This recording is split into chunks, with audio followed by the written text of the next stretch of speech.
So guys, ibubukod ko na yung mga 5 piso, 10 piso, saka piso para madali kong mabilang. Hello guys! Ako dito si Gelo Coins TV. Eto na guys, natapos ko na siyang bilangin yan.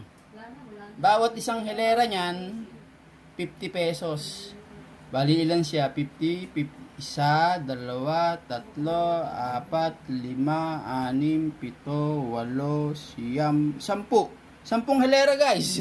Pumapatak na 500 to guys. Diba? Pag ganun lang guys oh.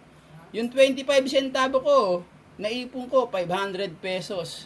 Tapos yung luma, ang nabilang ko 650. Bali meron na akong 150 guys. Papapalitan ko na to guys. Yan ha. Guys ha, lahat to wala itong added value. Lahat ito common coins. Ang hinahanap lang ng collector yung 2017. Guys ha, 2017 lang. Kung meron kayo, message nyo ako. Usap tayo guys. Eto, wala na to guys. Papalitan ko na to sa bangko. Marami-rami rin to guys, 500. Pambili rin to ng ulam. Yung isa naman, pambili ng bigas. Eto, pambili ng ulam. 500. Tapos yung isa, 650. E di meron na akong 150. Okay ba guys? Salamat sa inyong panonood. Yes!